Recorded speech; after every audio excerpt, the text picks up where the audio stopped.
Please give a big round of applause from London, Tristan Stevenson.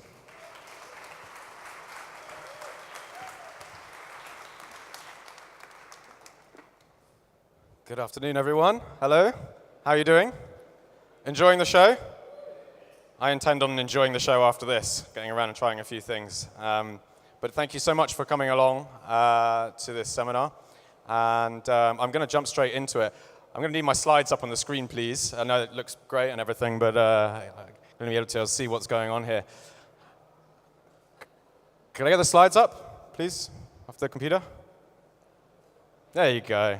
Thank you. So I am lucky enough this winter to be opening my 6th bar, hopefully. 6th bar or restaurant. Currently operating 3. And this will be number 4. And I'm going to talk to you today about number 5, which is Black Rock, which opened about 6 months ago. Now, since bar number 1, since the first bar that I opened about 6 years ago, I've always approached the conceptualization of a bar by looking first at where there's a problem, where there's a need for something, identifying that problem, and then correcting it with a bar or a restaurant. So what I mean by that is, you find a street in your town or in your city, or you find a city that is lacking something. Maybe it's a speakeasy bar, or it's a fast food restaurant, it's a steak restaurant. It could be anything like that. You identify something that's missing, something that there could be a demand for, do your research, check to see if there is a demand for it, and then react, build that thing around that need. So just over a year ago, it's amazing that it's only just over a year ago, in London, myself and my business partner, Tom Ask, we identified not one need or not one thing that was lacking from London, but five. Still got all my fingers. 5 different things that were missing, we thought, from the London bar scene. And 6 months ago, we put all 5 of those things into one bar. I'll tell you what those 5 things were now. The first, and most obvious if you're opening a whiskey bar like Black Rock, was that there weren't any good whiskey bars in London. I'd love to elaborate more on that, but there really just weren't any good whiskey bars in London. 2 or 3 whiskey specialists, but very traditional in their style of service, quite off-putting for people who'd never drunk whiskey before or who wanted to get into the whiskey category, and really only used by old men with red cheeks and a flatulence problem. So we wanted to remedy that. That's one thing. The second thing we identified that was missing was that over the past 20 years or so, the global whiskey category has evolved enormously. It's gone from a kind of stage where whiskey distilleries were closing down in the latter half of the 20th century to now where we're seeing a revival in old distilleries. We're seeing new expressions being released, cask finishing. We're also seeing a massive rise in global whiskey as well. Whiskies from Scandinavia, from India, obviously Japan, Taiwan, and so on. The list goes on and on and on. This category had evolved enormously, but the places where we go to drink whiskey hadn't changed at all. Nothing had changed. It was still the same old places. It was an old bar in Edinburgh, stuck on the side of a castle or something with a couple of guys wearing kilts, or it was a kind of room up a staircase which is overly lit, it's not playing music, and it's got a massive back bar full of whiskies. Everything was still exactly the same. We, as a bar industry, hadn't adapted to the needs of this new category, and it really is a new category compared to how it was before. Problem number 3. Everyone in the UK, and in fact this is probably everyone in Europe and indeed the world, was selling whiskey exactly the same way. What do I mean by that? I mean a massive back bar full of lots of different bottles, all arranged alphabetically or in order of where they come from or by distillery, basically just shoved there because it's the easy way to do it, to put all the whiskies in separate groups from where they come from or the distillery they're made at. Or, alternately, it's a massive long list of whiskies that is just it's so daunting that you can't be bothered to look all the way through it. And that's coming from the perspective of a whiskey aficionado. So we wanted to change that as well, change the sort of selling environment of whiskey in a bar setting. Number 4, problem 4, whiskey pricing. It's very off-putting. A lot of people who don't drink whiskey perceive whiskey as being incredibly expensive, and those of us that do drink it perceive whiskey as being incredibly expensive. And, there's nothing worse than kind of going into a bar, spying an interesting bottle, asking how much it is, only to be told it's 500 euros a shot, and then it's just embarrassing, right? Because you can't afford to buy it, or you can afford to buy it, and that's kind of embarrassing as well, really. And then the fifth problem that we identified was that the whiskey category was still being incredibly slow and reluctant to embrace cocktail culture. It was still a crime to mix whiskey into cocktails beyond the classic kind of old fashions and Manhattans, whiskey sours. That's about it. Malt whiskey, no, you can't do that. We wanted to change that. These are great ingredients, and so we wanted to celebrate them in the bar. So we came up with a solution, and this is it, Black Rock. Now, with Black Rock, we wanted to create a great whiskey bar for London, but we also wanted to just create a great bar. Whiskey is just a thing that we do. Luckily, we had experience in opening bars, of course, and I believe that our experience in operating cocktail bars and innovating in that field has helped us to shape what is quite an atypical, as in not typical, whiskey service environment. A lot of people liken Black Rock to a Japanese bar. That might be because it's small and it's tucked away like most Japanese bars tend to be. But it could also be because we focus quite heavily on service. It's a massive part of what we do. But our kind of service is a different kind to the formality you might experience in Japanese bars. We compulsively engage with guests. We do it all the time. We can't stop ourselves. We have to be restrained, or I say we, the guys that work there do. And not just on matters concerning whiskey. We like to geek out about whiskey. We'll geek out about anything else as well.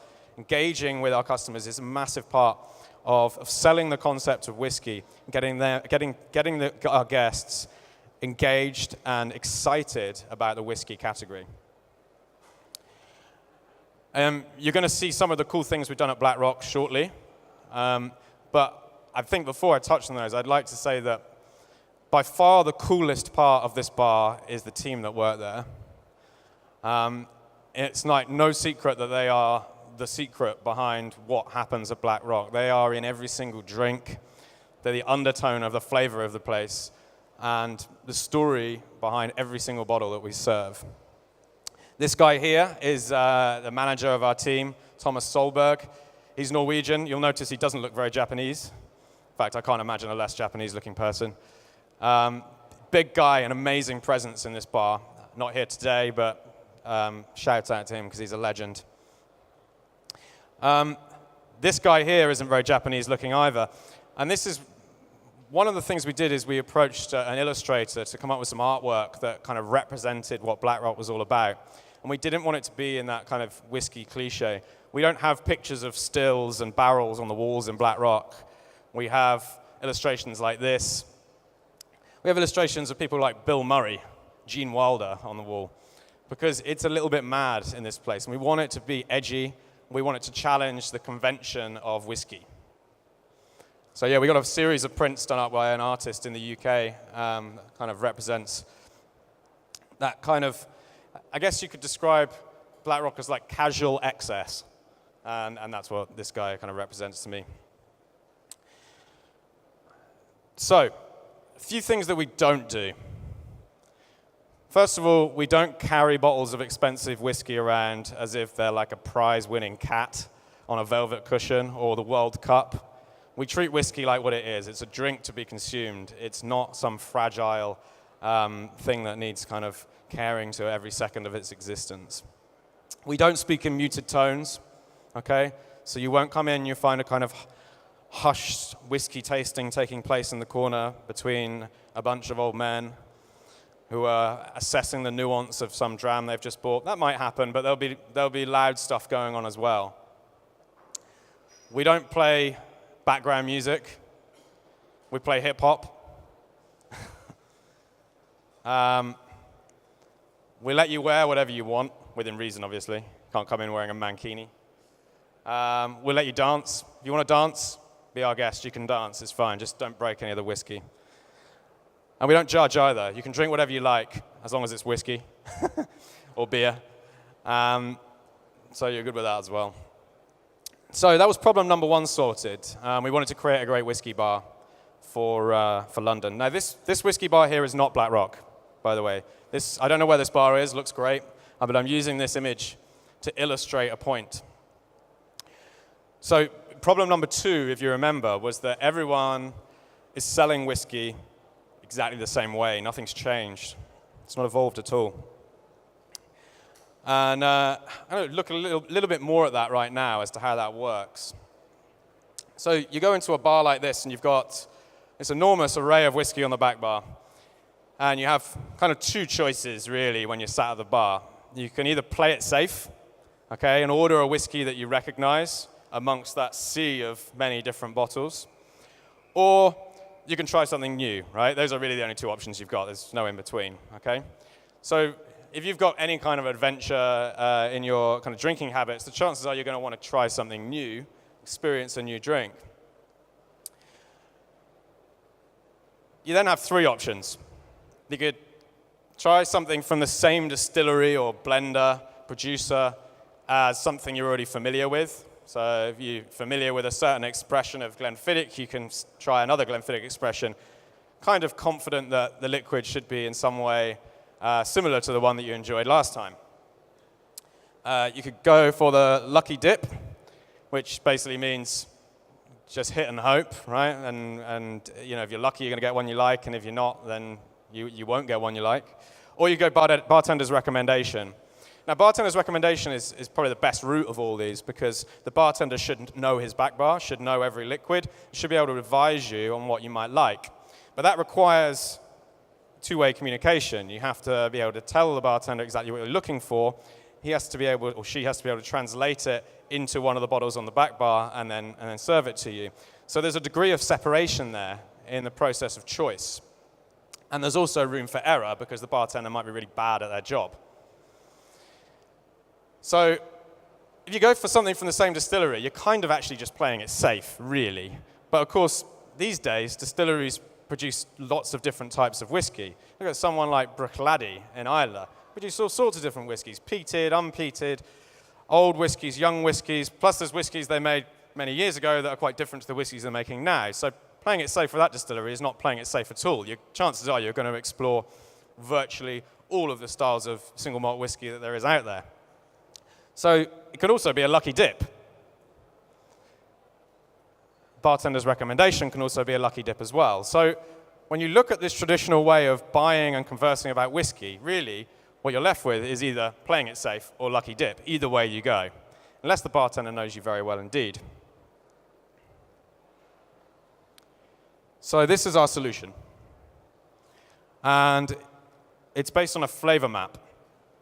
So all of Black Rock's whiskies are displayed in cabinets that the guests can walk right up to. The guests can touch the bottles, they can pick them up, they can read the labels, they can examine them. The door's open, they're not locked. We have 3 cabinets, and each one is split into 2. So there's actually 6 unique sections of whiskey in our bar. Each section is separated into a flavor camp. So we have smoke, spice, sweet, fruit, fragrance, and balance. We make absolutely no distinction between where the whiskey has come from. You will find Irish next to Japanese, next to bourbon, next to Scotch, assuming they are in the same flavor group. We don't make any distinction for malt, rye, corn, bourbon. We make no distinction of whether it's a blend, a single malt, single barrel, no distinction of strength. We don't make any distinction of whether it's expensive or it's cheap. The only distinction we make is flavor. That's it. Now, in addition to the 6 sections of flavor camps, each individual section is arranged according to how light or heavy the whiskey is in style. So light things tend to float in the air, heavy things tend to sink down the bottom. So our lighter style whiskeys are higher up in the cabinet, and our heavier whiskeys are lower down. Now, of course, that can have some semblance on where the whiskey came from, how it's produced. For example, Irish whiskies tend to be lighter, so you tend to find our Irish whiskies higher up on whatever cabinet they're in. But ultimately, we're basing this whole thing not on where it comes from, it's just down to flavor. Now, the beauty of a system like this is that it's the most straightforward possible language that we can communicate to our guests with. The system asks them one simple question that anyone can answer. What flavor do you like? And they make the decision from there. For someone more experienced, like everyone in this room, I would imagine, it's a great system as well because you can walk into the bar, find a bottle of whiskey that you like, you know already, and then look at the bottles that are next to it and around it, and you can be pretty sure that the whiskeys are going to taste similar. Also means you can explore different flavor camps that you might not be familiar with, and you know they're all grouped into one section. The next challenge we face was pricing. Lots of whiskeys are prohibitively, I'm going to stop using that word in seminars because I can't say it properly, it's as simple as that. Lots of whiskeys are expensive, and this impedes the access to the category. Now, we came up with a solution for this as well. It should pop up. This is actually just this is our whiskey menu. This is the entire menu there, that little snippet up the top there. It's everything you need to know pretty much about how much our whiskeys cost. We didn't want people asking how much is that all the time, and I don't know, that might be too expensive for me. We wanted it to be clear from the outset exactly how much you're going to pay for these liquids just by looking at the bottle. So, every single bottle in Black Rock has either one Black Rock, 2 Black Rocks, or 3 Black Rocks stuck to the neck of the bottle. And the number of rocks on the neck of the bottle tells you how much the whiskey costs. 1 rock, £7, 2 rocks, £9, 3 rocks, £11. It's that simple. It means we don't need ridiculously long lists of paper. We don't have to print loads of stuff like that. It just gets on with that task of drinking whiskey. If you have a low budget, you can stick with 1 rock whiskeys. You can play around with more expensive ones. About 10% of our entire selection, and we have about 300 whiskeys, about 10%, so 30 of the whiskeys we stock are priced individually. They have a gold-colored rock on them, so you have to ask, okay? But you should know that if you have to ask, it's going to be more expensive. Everything else, very easy to understand exactly how much it costs. Okay, next, the problem about cocktails. So cocktails were always going to be a huge part of what we did at Black Rock.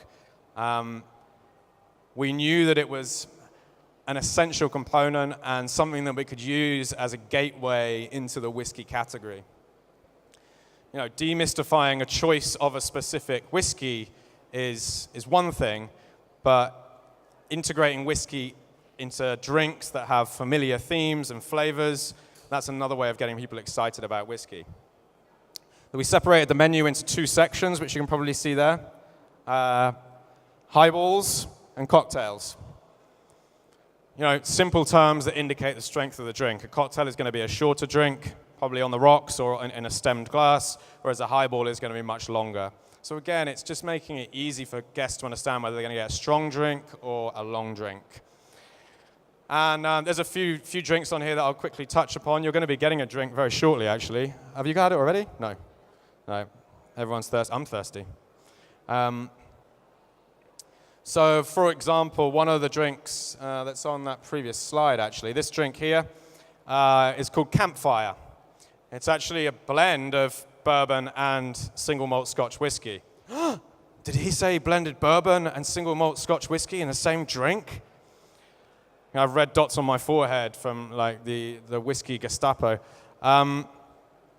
It's fine. They have their own unique flavors, and they combine well together. We use the Lagavulin in this case as like a seasoning over the top of the bourbon. It adds depth and weight to the bourbon, but it also adds, of course, that familiar smokiness to it as well. We then add a distilled marshmallow essence to it. It's stirred, served on the rocks, and the idea of this cocktail is it tastes something like having a hip flask of bourbon sat around a campfire toasting marshmallows and alternating between the two. We're sort of playing to the strengths of the whiskeys there, really. We're playing to that smokiness, that sweet corn characteristic, a little bit of nostalgia thrown in there as well. The drink you're going to be getting very shortly is a sort of simplified version of one of the drinks on the menu, Smoky Cokey, which is promoted extensively by one of my friends, Dave Broom. Lagavulin whiskey, in fact, we do it Kalila, smoky, again, another smoky whiskey. We do it with Kalila, mixed with Coca-Cola, and we actually put a lemon balm oil in there as well. And the smoke of the whiskey, coupled with those sort of spices and that sweetness of the Coke, is quite a fierce combination. It's absolutely delicious, and you're going to get to taste a sort of simplified version of that very shortly. What other drinks we got on there? I'll tell you another drink. This is an exclusive, actually. We're just about to launch another drink on this menu based around the Japanese mizuwari. Now, mizuwari, you may well be familiar with, is a very simple serve of whiskey, single malt whiskey with ice and mineral water stirred down, and that's it. It's just diluted whiskey. Can be absolutely delicious, especially when you have a whiskey with a great sense of sort of nuance, and it brings out some of those aromas and tastes delicious. We're launching a world exclusive very soon. We've managed to secure a large supply of Islay spring water, and we're going to be launching in partnership with Bowmore the world's first mizuwari made entirely from Islay ingredients. Even the ice is going to be Islay mineral water stirred down. It's a real transportative type of drink. So those are my 5 points. That's it. We've ticked off all of those different elements of Black Rock that we set out to achieve. Changed the way that people choose whiskies. We've changed the way that whiskey's priced. We've opened a good whiskey bar in London, I think. We've launched a cocktail list with whiskey featured on it. But there is just one more thing. We needed a kind of showstopper, something that would get people talking about this bar who have no interest in whiskey whatsoever, who have never even considered drinking whiskey. It's all good and well opening a whiskey bar for people that like whiskey, but we had to try and find a hook that would draw people in and get them excited from the get-go. And we came up with this, which is, again, another world's first, I think. I don't think anyone else has been crazy enough to do it. I'd like to hear their experiences if they have.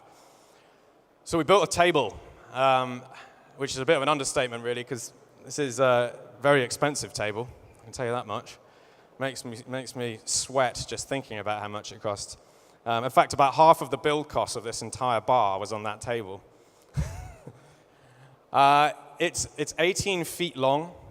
It weighs 3.5 tons, and it is hewn from a single English oak tree.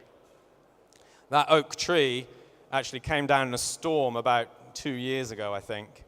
At that point, it was 185 years old, and it was a sapling the year the Talisker distillery was opened on Skye in 1830. So it's been growing that entire time, and now it's in my bar.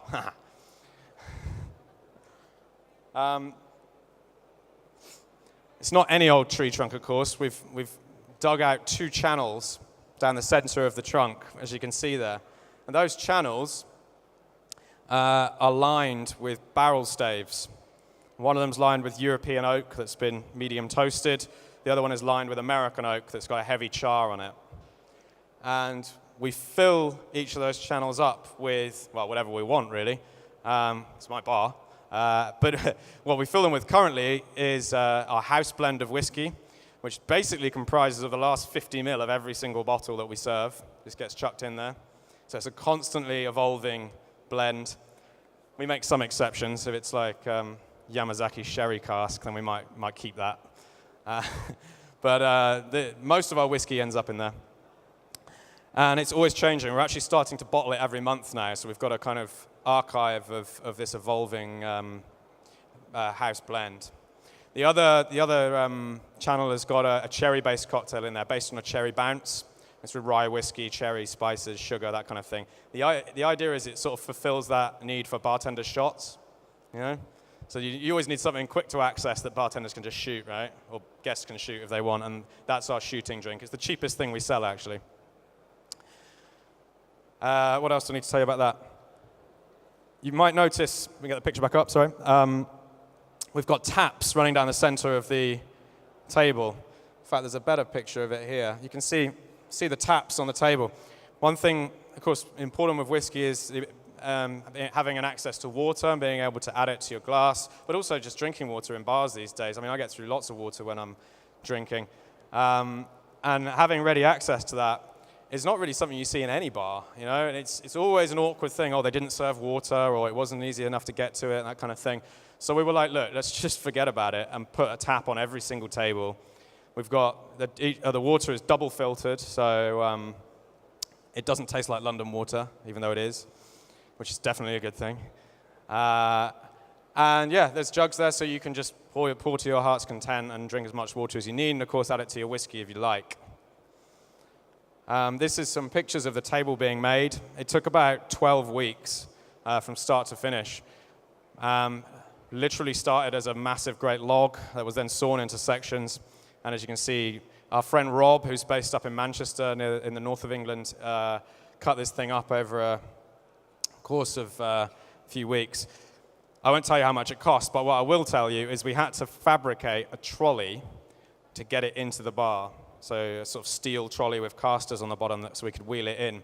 This trolley would only be used once for this particular task of getting this tree in, and that trolley cost 1,500 euros. So you can imagine how much the table would have cost. I don't even know where that trolley is now. I should try and sell it on eBay. And that's Black Rock. That's really what I came here to show you and talk to you about. I'm more than happy to do any questions or Q&A if you got any questions you'd like to ask about the bar.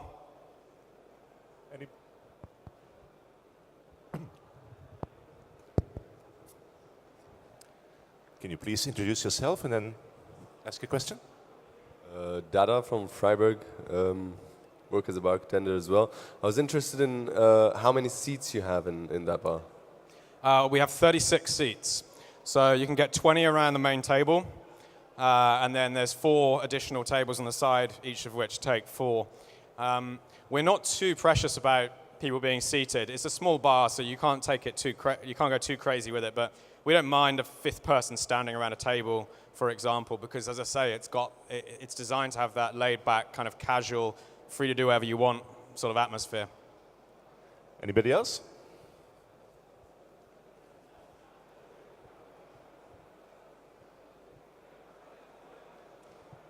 Hiya, mate. I just wanted to know, my name's Zachary, and I just wanted to know how many people work in the bar.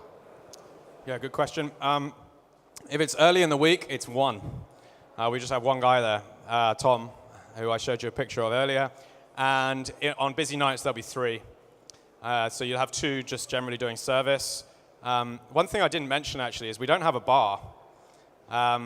We didn't want anything to detract away from that table, so we have a drinks trolley.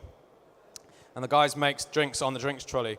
We're very keen on batching ingredients up. We have a bank of fridges and freezers out the back. All of our glassware is pre-iced before service. Because it's a small bar, we can just fill the freezer up with glasses and ice.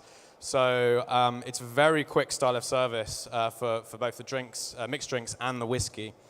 And what we would generally have in that situation on a busy night is the 2 bartenders would both serve the tables, take orders, and then return back to the drinks trolley, make the preparations, and then either wheel the trolley over with the drinks or carry them over. And then you'll have one, effectively a barback, who also doubles up as a chef, as barbacks often do. Anybody else?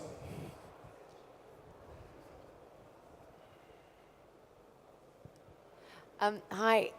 Just wanted to ask how What's your name? My name's Alice. Hi, Alice. Hi, Tristan. I just wanted to ask how you settled on your food offering. Was it On our what? food offering on the offering. menu? I noticed it on Yeah, the menu. thank you. Yeah, I'll go back to that quickly, actually. Oh. We actually kept the food offering quite traditional. It was never going to be a huge part of what we do. It was sort of ancillary food to accompany a drink. And we just explored some of the kind of classic foods that we might have in the countries where these whiskies come from. So, soda bread, for example. Soda bread and peat butter. One of my oldest memories is eating soda bread. My father was Irish, so my mum would bake soda bread every morning. And it's like one of those childhood memories that sort of stays with me. And it's cheap to make. It's very satisfying, homely food. And yeah, we serve that with peat butter, so it's just butter whipped up with some smoky whiskey. That simple. And I mean, it's divine, the combination. We did oysters pretty much just for the reason that I love oysters. And I wanted to have somewhere I could go to just have them on tap whenever I needed to.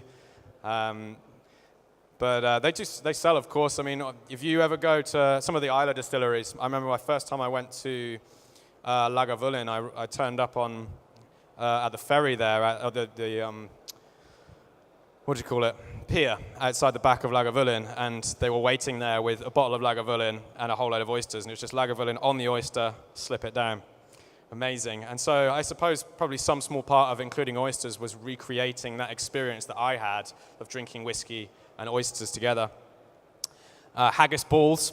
Again, I love haggis. Honestly, this food list is basically just the food I want to eat when I'm drinking whiskey. So deep fried haggis balls, got gravlax in there, so a little bit smoked salmon kind of thing. Again, matches nicely with whiskey. And that's it, yeah. Okay, we got time for one more question. Hello, I'm Dinos from Greece. I want to ask you how English people react to those new ideas that you bring in London about whiskey and all this stuff you make about the table and all this.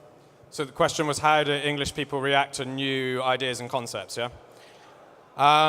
Well, in London, they react pretty well. I mean, there's such a culture there of getting in to the new place and the new opening and the new place that's got a massive oak tree as a table.